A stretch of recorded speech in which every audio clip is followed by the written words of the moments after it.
నమస్తే అండి. నమస్తే మేడం. ఇప్పుడు 2027లో ఏపీ నుంచి అయితే జగన్ పాదయాత్ర మొదలు పెడుతున్నాను అని పలుమారు చెప్పడం జరిగింది. తెలంగాణలో ముఖ్యంగా ఎప్పుడు జరగని పాదయాత్ర అనే పదాన్ని మళ్ళీ తీసుకురావడం జరిగింది.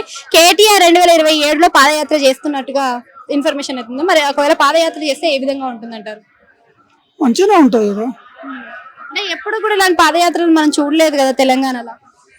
చూడలేదు. ఇప్పుడు పాదయాత్ర చేస్తేనే కదా పబ్లిక్ సమస్యలు తెలిసేది. పబ్లిక్ ఎలా సఫర్ అవుతారు ఏంటి, పబ్లిక్ ఉన్న సమస్యలు ఏంటి పాదయాత్ర చేస్తేనే తెలుస్తుంది. ఏసీ రూమ్లలో కూర్చుంటే తెలియదు కదా.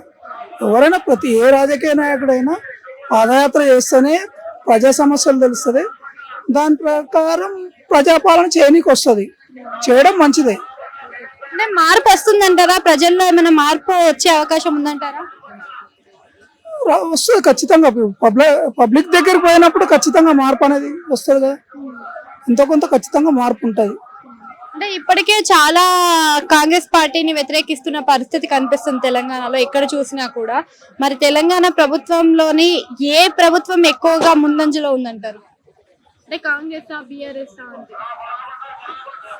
ఇప్పుడు ఇంకా 2.5 years ఉంది. ఇప్పుడే అదే చెప్పలేము. అది ఎంత వ్యతిరేకత ఉంది, ఎంత అనుకూలంగా ఉంది ఇప్పుడే చెప్పలేము.